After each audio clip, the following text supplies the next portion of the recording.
سه هنرمندن روجاوای کردستان و هر یک جوان لدورک جهان دمینه ویدیو کلیپک هفبش بناو کوبانی ما آماده کرن. هر سه هنرمند هر یک جوان لدورک دمینه آشتی و روکن لآلمانیای دمینن و مصطفى حسین للبنان دمینه. هر سه هنرمندان پیک و خواستن نامه خواه جباجار وان کوبانی را بسترانک هفبش بدن خویا کرن.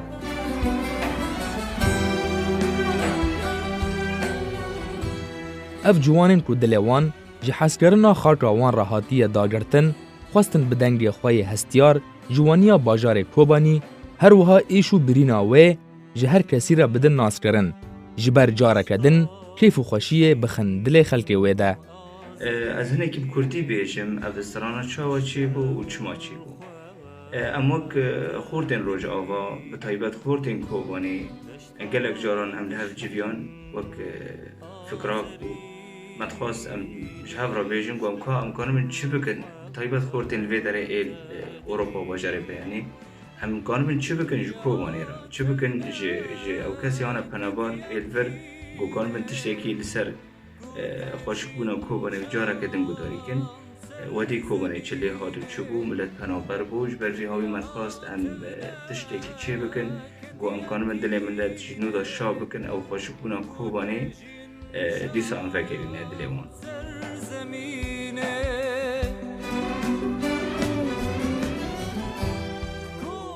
تفی آستنگین تومار کرنه و آستنگین دوربون آوان جهو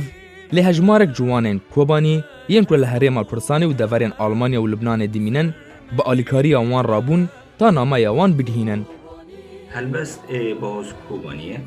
موزیک مصطفى حسین دانی تنگ آشتی شاکر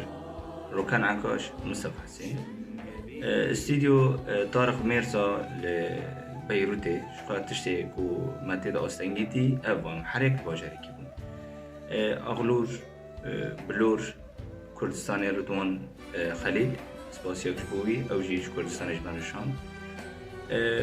تومارا دنگ لآلمانیا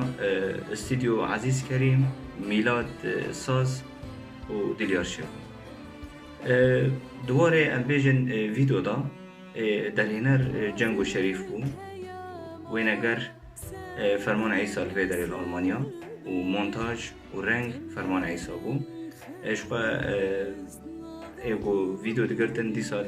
دم بیجن بیروت آرام بو لکردستان آرمانج سپاسیوانش از دکم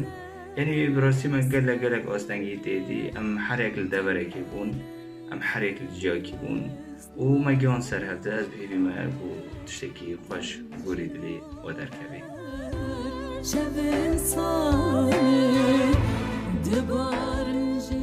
جوانن روجاوای کردستان ین لدورین جهان بلاف بوین تفی زحمتیا کتیرا در باز دبن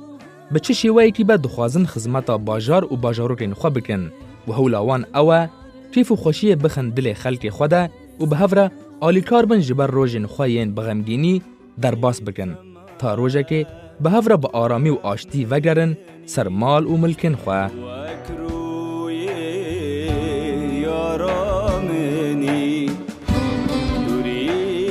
ما